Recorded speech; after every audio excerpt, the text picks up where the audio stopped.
intro this week. Long intro, I wasn't expecting. Thanks, Nick. How you guys doing tonight? You guys good? Good. Well, I'm excited to be here. I actually had to work this morning, and I like my job for the most part, but I do feel like I'm underpaid. You guys ever feel that way? Yeah. Woo! I know this because I can't afford some of the name brand items that I used to buy. Like, I used to buy the KY jelly for me and my girl. I can't afford that anymore, so I had to start buying the alternative brand, Smuckers. Started buying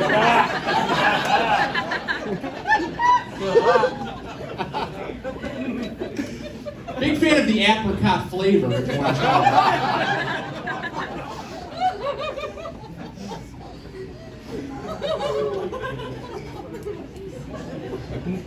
I've had a lot of jobs in my life.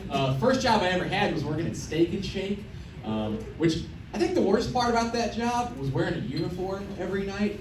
Just seemed unnecessary, you know? Like, do I really need to wear a bow tie to microwave chili? Of course, you can get a milkshake with your steak burger. We used to run out of whipped cream every night at the one I worked at. We didn't sell a lot of milkshakes. We just had a lot of employees doing whippets in the back. So.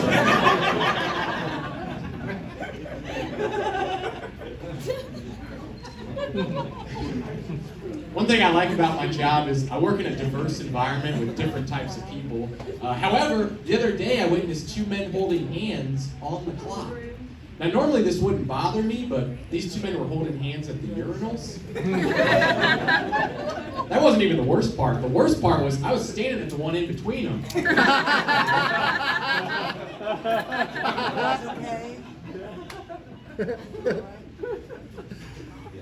Nick mentioned he's in his 30s. I'm in my 30s also. So I decided to go to the doctor for a checkup recently.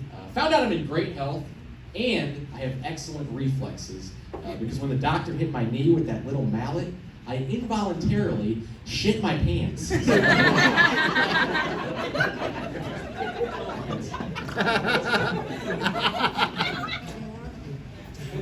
I just celebrated a birthday last month. I'm 34 years old now, which is really one of those irrelevant numbers that nobody wants to help you celebrate. I mean, let's be honest, your friends, they just want to come out for the milestones and the ones with the cool nicknames, right? Like 16, they call it the Sweet 16, you get a car. 21, you're finally legal, everybody's buying you drinks. Then you got the Dirty 30, big milestone. What happens at 34 though? Exactly. So I think we need to give cool nicknames to all the numbers. Make them all count. Like 38, negotiate, the divorce settlement. 55, there goes your sex drive. 63, register for AARP. 97, go to heaven. Make them all count. I haven't noticed any drastic differences between my 20s and 30s. I guess the biggest change I've made is I don't drink as much as I used to. When I was in my early 20s going to college, I drank a lot, partied a lot, but I did get through school and graduate with my BA, Bachelor of Arts. Then I got my MBA, Master of Business Administration. Then after that, I had a huge graduation party, and I got my DWI. So my GPA and BAC were the same number, guys. It's a little harder to meet people in your 30s, I'm finding out. It's harder to meet people that have their life together, meaning like they're not going through a divorce, they don't already have 3 kids, they didn't just move back in with their parents, but whatever you're going through, it's cool, just be honest about it. But some people try to spin the truth around to make themselves sound better. Like I was talking to a girl recently, she told me she was a free spirit. She said, I'm a free spirit, Andy. Which I thought was a really weird way to tell me she's unemployed.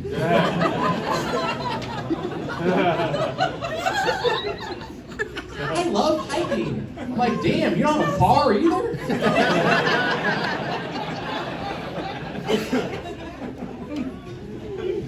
Let's be honest.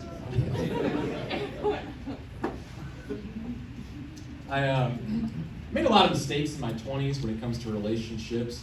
But I learned from those mistakes. so I can talk about it now. Like 10 years ago, I cheated, which is probably the worst thing you can do, right? The thing I learned is like when you cheat, you instantly become like paranoid and on the defensive, right? Like a good example, my girl baked me a pie one time. It was a pumpkin pie. Instead of being happy about it, I just instantly got defensive, and I was just like, "What's the ulterior motive here? Like, why would you bake me a pie? Why does it have to be a pumpkin pie? Are you trying to tell me something like cheater, cheater, pumpkin eater? Is that?"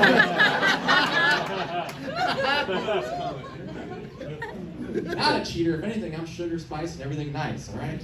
There you go. So lesson learned: don't cheat, guys. Just break up. I'm in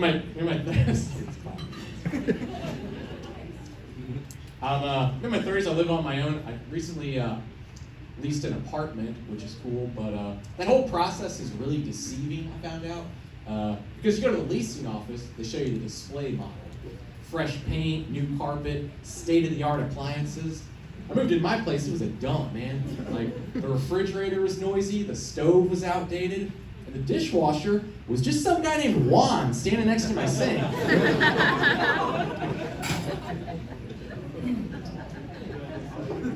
I live on my own, so I tend to eat out a lot. I like trying new restaurants, but I hate going out with picky eaters, right? Because they always have to ask a million questions about where the food came from. Like I was out with my buddy at the steakhouse recently, the waiter comes over, starts going down the list of questions, right? It's like, is this grass-fed beef? Is this non-GMO? Is this gluten-free? Waiter looks at me, he's like, sir, did you have any questions about the steak tonight? I guess I did have one. Is it dead? It's dead. Bring it out. I'll have one. Speaking of food, I like the self-checkout at the grocery store. Anybody else? No. No? A couple yeses, a couple no's. I like the self-checkout because if you're smart and on a budget, you can actually set your own prices.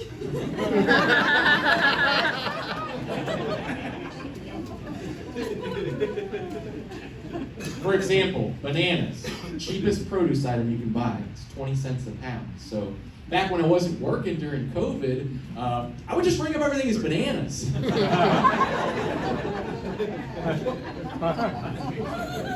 Now you want to start out cautiously with, I don't know, maybe some KY jelly, bananas. Then you work your way up to some grass-fed beef. Bananas. 55-inch TV, bananas. Of course, all my friends would start getting suspicious and asking questions like, hey, how'd you get all this stuff at Schnucks for $8? Now, I'm not going to lie to my friends. I just say, have you seen the deals down at Schnucks lately? Their prices are fucking bananas.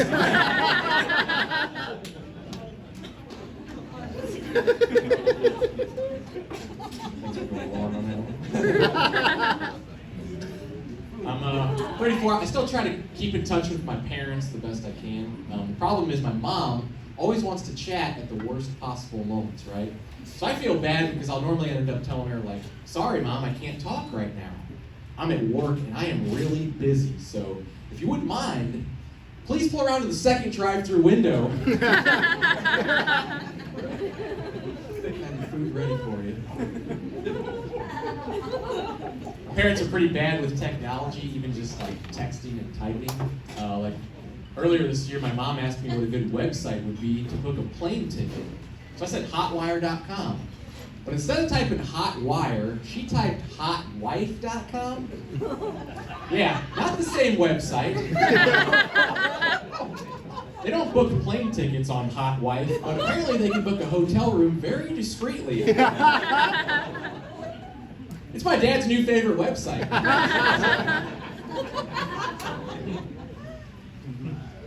My dad is a character. One year for Christmas, he got me and my brother wallets as a gift, which is not a bad gift, but we were like 6 and 7 years old at the time, so we didn't know anything about money or wallets. We knew a couple things, right? One, people generally have money. 2, people put money in their wallets. And 3, if you don't have a little money to spend when you go out, probably not a cool person to hang out with, right? So our main goal in life at that age is to be as cool as possible. So we had this bright idea to go around the neighborhood asking people for money. We even got dressed up for the occasion. We had white button-down shirts, clip-on ties. Kind of looked like Jehovah's Witness if they had a JV team. And our pitch went something like this. Hi, we just got these brand new wallets, but we don't have any money to put in them, so we were wondering if you had any money to put in our wallets. And I guess out of confusion and concern, every house just gave us all their money. Of course, our parents were pissed. Did end up donating the money, sort of. Later that year in school, I learned how to make an email account. My first email was from a Nigerian prince asking me for money. I was excited for him. I was like, dude, you got a new wallet too? Gave him all my money. My mom is also not that great with gift ideas. This past year, over the holidays, we kept it light because of coronavirus. And so my parents got us gift cards, which I appreciated, but one card stood out in particular, so I had to ask my mom about it. I said, hey Mom, thanks for the card, but why did you put $42.11 on here? She's like, well, see, I bought these pants that didn't fit me. So I had to take them back to the store, and instead of giving me cash, they just put it on this card. Yeah, anybody else get store credit as a Christmas gift this year? Just me? I'm like, Mom, you can't give me your refund as a Christmas gift.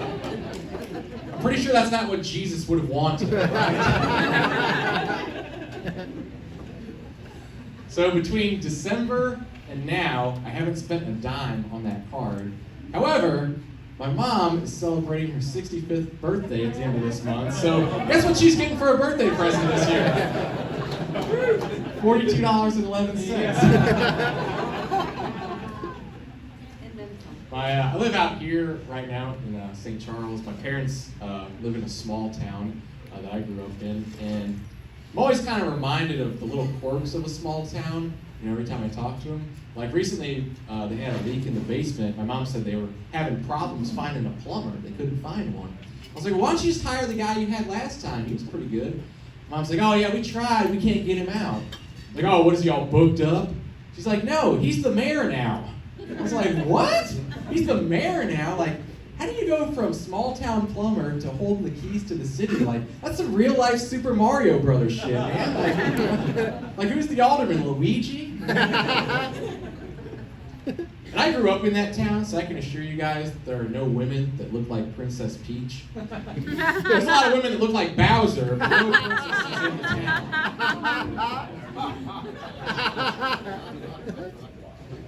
town.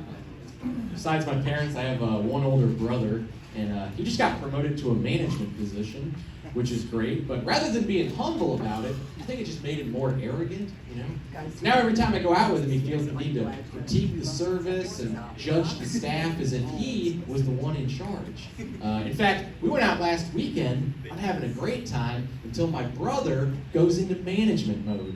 He's like, look at this girl. She's handling the dirty money and then interacting with the customers.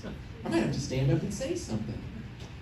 It's like, dude, just leave the strippers alone, please. I think they're doing a fantastic job.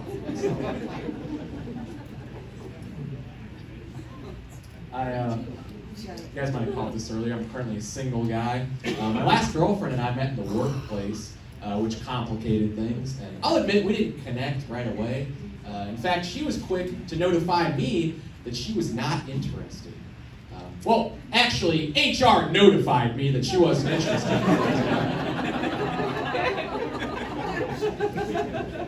I'm persistent, and after a while, I was able to secure a date with her in court, but I was able to secure it. She still calls me the defendant, actually.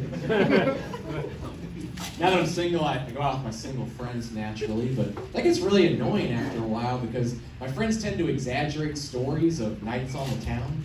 Like I was talking to my buddy recently, he said, Andy, I was out last night in Westport, met this beautiful girl, She looked exactly like Demi Lovato. He showed me a picture. It was Danny DeVito.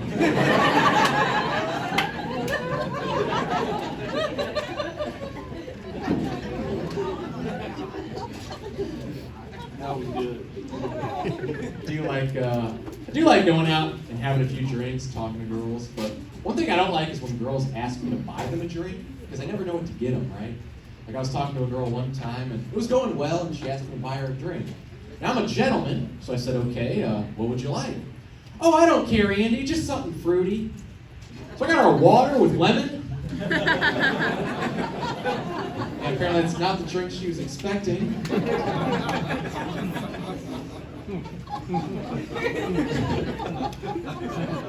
I do like when girls talk dirty to me, but again, never know what to say back. Like, every time a girl starts talking dirty to me, it's like my nerdy white guy side comes out, you know? Like, we'll be in the bedroom, she'll say something like, yeah, Andy, you like that, huh? You like that, huh? And instead of saying something smooth, I just start to panic, and I'll be like, Roger!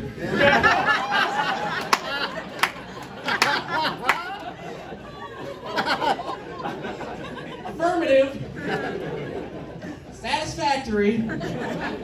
This is an online survey? What the fuck?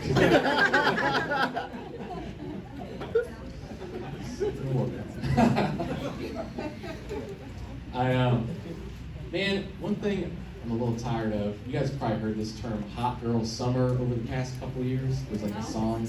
And some girls use this as like an anthem and a mentality, which basically, what hot girl summer basically means is, we're not gonna get tied down in a relationship this summer. We're gonna go out, have a good time with our friends, maybe twerk a little bit, and that's great.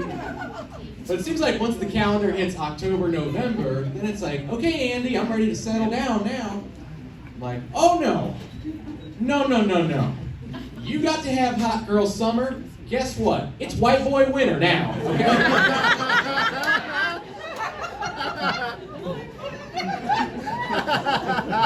I'm going hard. I'm getting Applebee's, the Home Depot.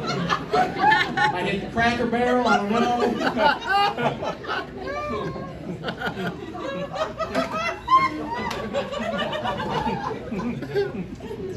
You've been there. What'd she say?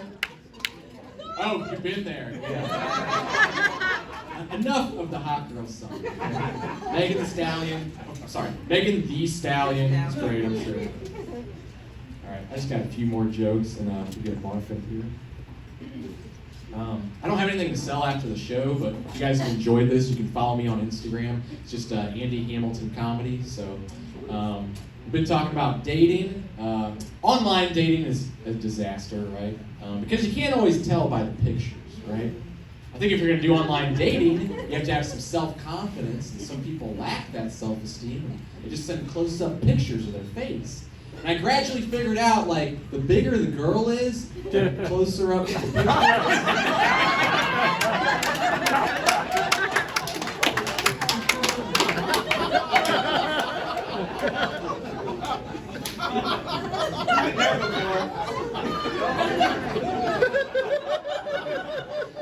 Yeah.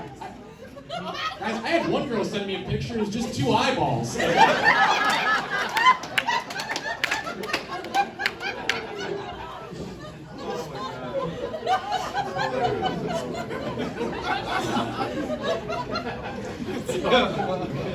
So I took her out.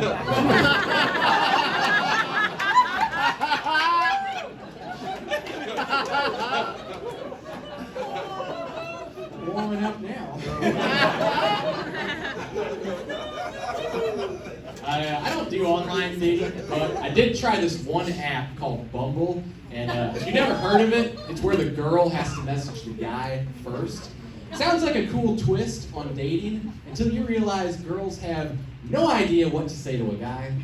Had several girls try to start the conversation with a sappy love quote, like, 1, what kind of psycho does that? 2, how do you even reply to something like that? So I said, okay, I'll just counter with a favorite love quote of my own.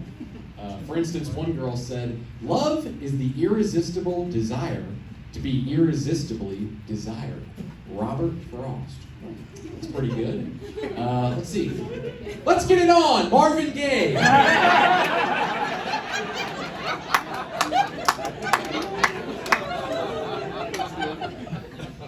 Didn't get a date on that one. Her loss.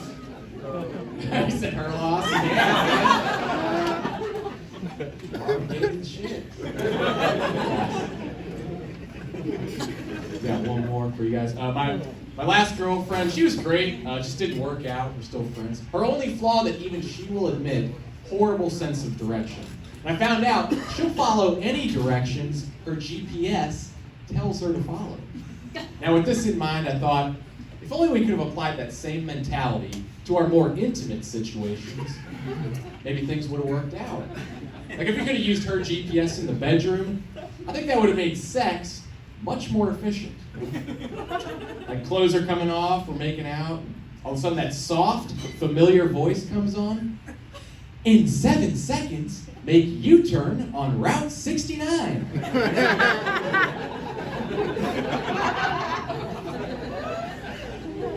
Then maybe later on, in 1 minute, Andy will reach his destination.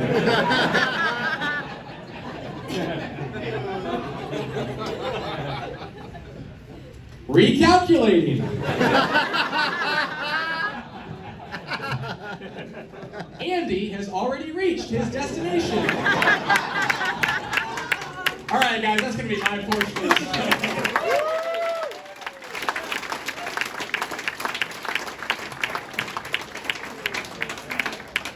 Before we get Mark up here,